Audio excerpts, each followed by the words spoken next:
Bismillahirrahmanirrahim. Penyembelian itu harus pakai bismillah. Kalimat harus ini harus dengan arti taruhan sah tidak sah. Apa harus sebagai etika? Apa harus sebagai supaya kebiasaan baik ini bertahan? Saya ulang lagi ya. Misalnya Pak Arifin dawuh teng jenengan cung nyembelih pitik kudu maca bismillah. Kalau kamu memotong hewan harus baca bismillah. Kata harus itu apa artinya syarat sah? Sehingga kalau tidak baca tidak sah.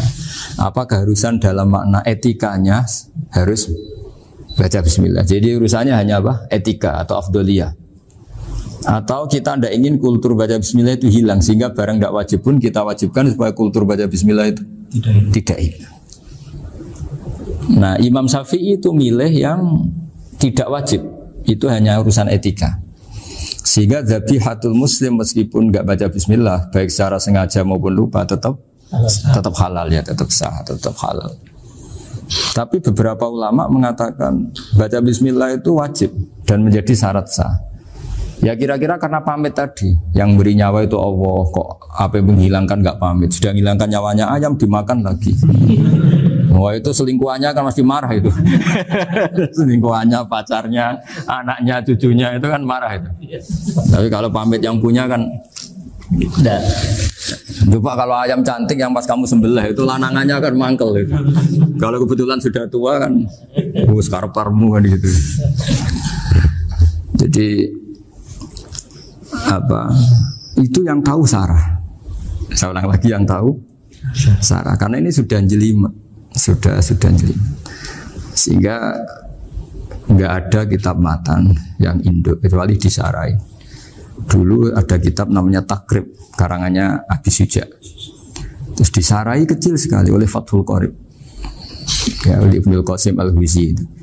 Terus disarai lagi oleh Bajuri. Jadinya Bajuri itu sudah sarhun ala sarhin warifin, sudah sarhun ala sarhin, bukan sarhun ala matnin tapi sarhun ala sarhin. Nah, kenapa memang kita butuh itu? Saya ulang lagi kita butuh itu. Nah, kenapa butuh? Ya karena mau tidak mau. Saya ulang lagi mau tidak mau. Karena matan itu seperti itu. Misalnya matan cerita yang dikatakan menyembelih itu apa? Ya nyembelih itu ya nyembelih itu memotong hewan. Terus motongnya dari mana?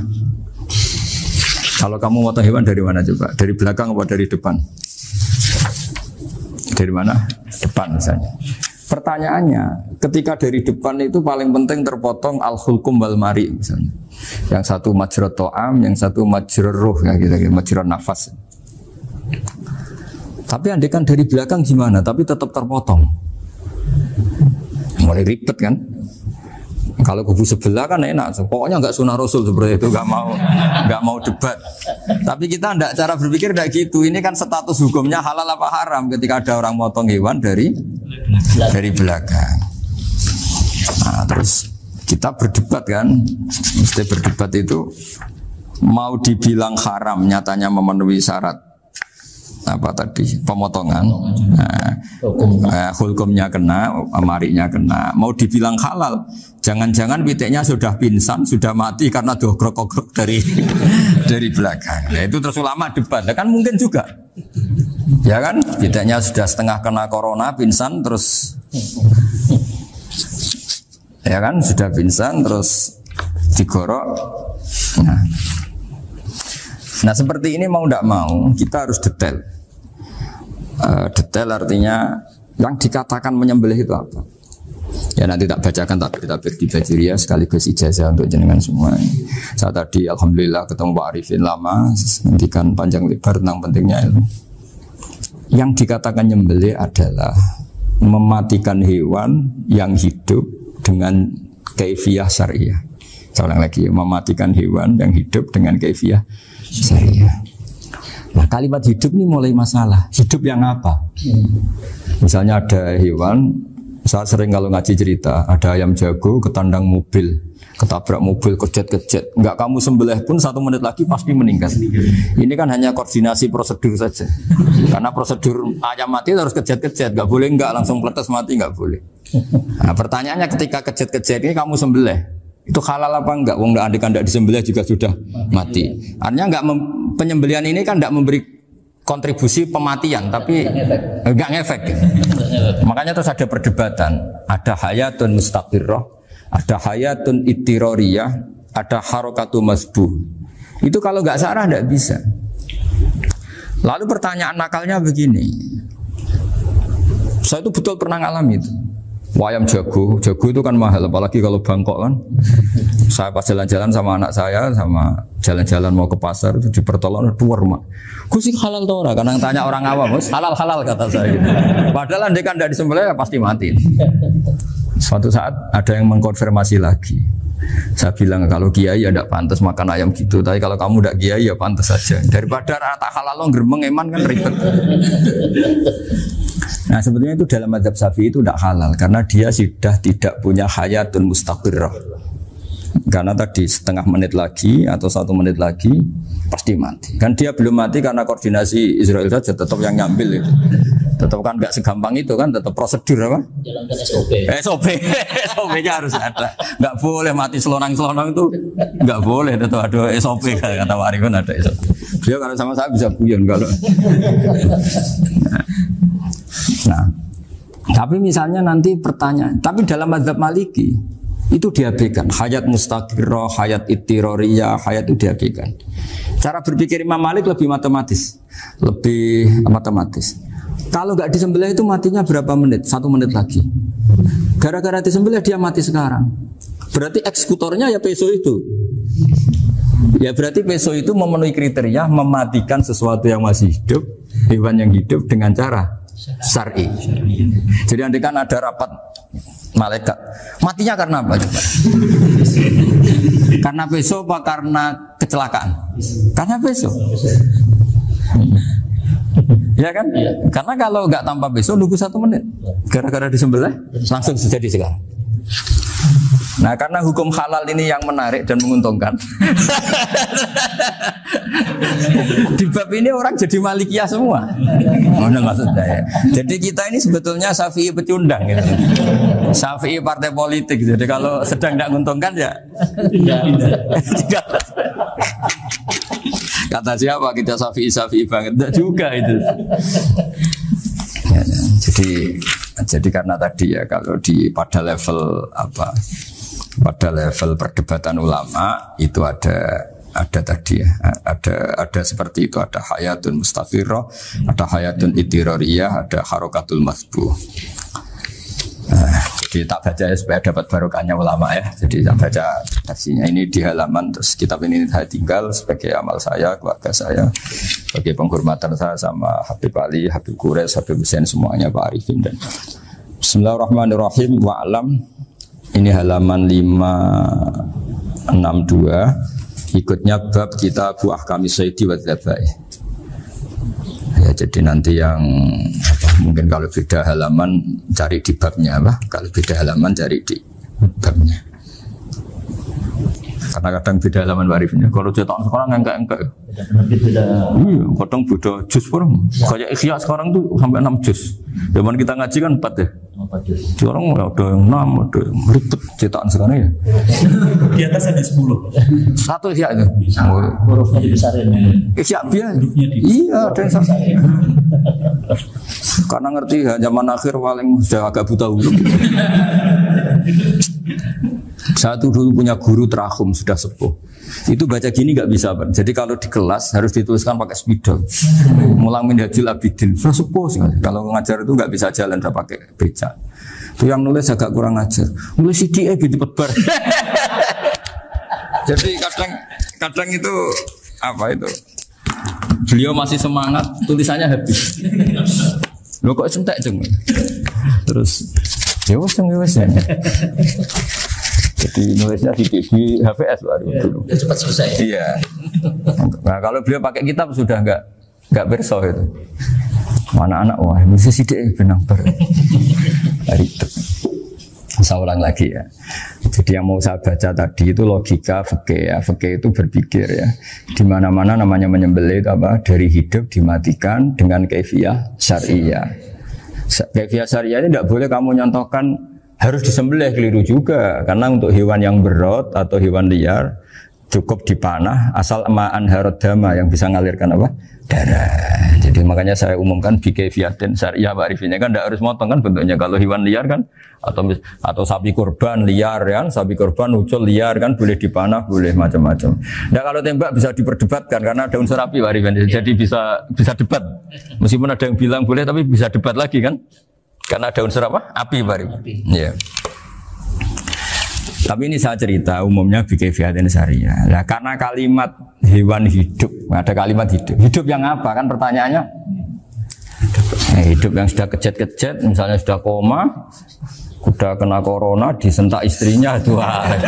Apalagi ayamnya menyaksikan pasangannya diselingkuhi, wah itu sudah stroke itu dia.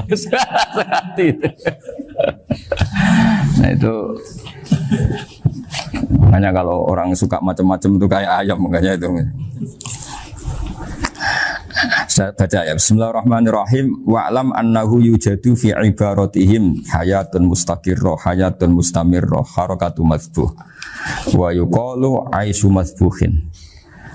Wal farqu bainaha annal hayata al mustaqirrah yakunu ma'aha ibsarun bi ikhtiyarin wa nutqun yu bi ikhtiyarin wa harakatun ikhtiyariyah.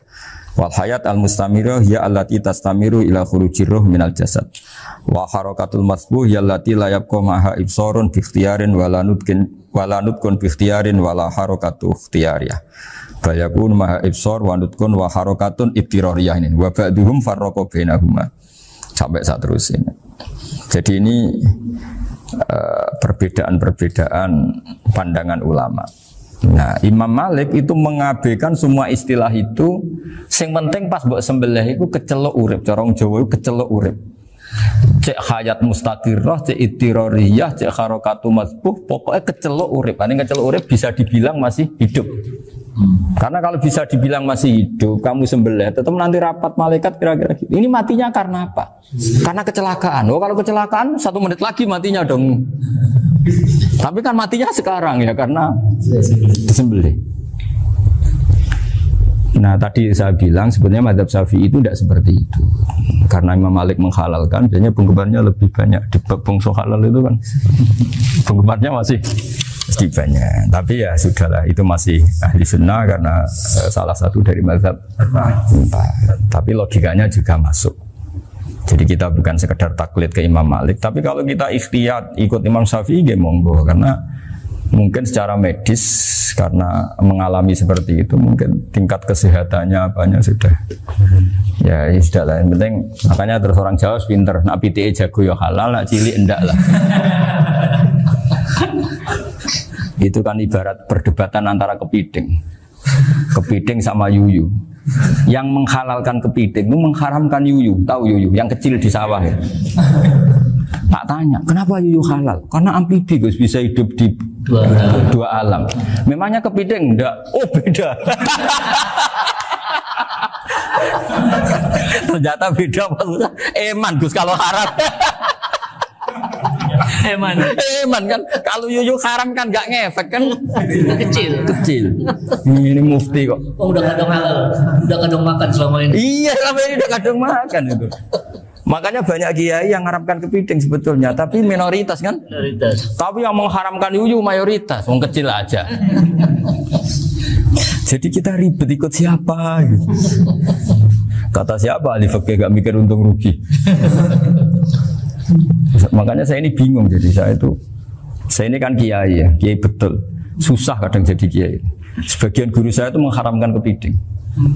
Nah kalau kayak dolan di daerah Juwono Mas Nafis daerah itu, penghormatan tertinggi santri itu kalau nyugoi kiainya kepiting karena itu makanan termahal. Bingung kan dia? Mau tidak makan itu kayaknya dipersiapkan betul Pak Ribet. Sudah ada effort ya. Warna nyari yang mahal kan. Mau makan itu sebagian guru kita mengharamkan. Akhirnya ya darurat tadi. Makan sekadarnya. Kalau saya habis 3 pasti israf. Kalau habis 1 prosedur hormat yang nyugui. Itu susahnya jadi kiai. Kalau kamu kan tidak kiai, mumpung gratis. Enaknya gak jadi kiai kan itu Mas. Pertimbangannya mumpung gratis. Sudah gitu masih mun dibutuh mawon, makai dibutuh mawon. Oh digawa tenan. Tapi sebetulnya ada sisi naif dari yang bilang halal tadi. Ketika yang bilang halal, naif itu versinya, tapi ya nggak apa-apa, semoga dimaafkan Allah. Naifnya tadi, tapi saya tidak tapi itu masalah khilafiyah ya. Semoga yang mengatakan halal juga benar, karena punya perhitungan iman tadi. Tapi yang bilang halal itu tak tanya, Yuyu itu halal apa haram? Lucunya jawab haram semua. Yuyu bahasa Indonesia nggak ada. Nggak tahu juga saya apa. Yang penting paham tapi Yuyu yang kecil itu. Kecil. Itu kalau diharamkan nggak ada yang protes ya? Nggak ada. Tapi kalau kepiting? Ini pakai model apa? Coba Pak Wafa, kalau alasannya amfibi, Yuyu sama kepiting sama enggak? Kalau alasannya amfibi, hidup di dua alam. Sama-sama. Sama-sama. Kenapa kepiting jadi halal? Lebih bernilai. Ini juga mufti model baru. Mungkin muftinya menghalalkan itu. Iya makanya itu. Sekarang jadi kayak tadi ayam jago tadi orangnya tak tanya akhirnya. Andekan yang kecelakaan itu ayam kecil. Kamu tanya saya enggak? Ya enggak, terus langsung tak buang. Kan langsung dibuang. Berhubung ayam besar. Eman kan. Tapi nurani aja sebetulnya protes. Nyembelih kleket-kleket. Kadang kan apa kejet-kejet itu sudah tunggu SOP jalan. Ya tapi apapun itu ini ilmu harus didengar ya supaya sampean tahu ya, ada hayat mustaqirroh, ada hayat mustamirroh, ada hayat ittiroriyah, paling enggak kita ngerti lah. Karena nanti di bab B, ya nyun sewu di bab apa B, itu ya nanti enggak sahnya karena apa? Tidak mutamawal. Misalnya saya punya utang sama Pak Arifin ayam jago, tak bayar dengan jago yang mengalami kehidupan sudah seperti itu, kan tidak sah. Meskipun itu hidup tapi sudah tidak hayat yang mustamirah, tidak normal. Jadi ilmu itu apapun tidak cocok kita karena beda mazhab misalnya, tetap sebagai apa? Ilmu. Jadi jangan pernah anti ilmu meskipun kita tidak cocok.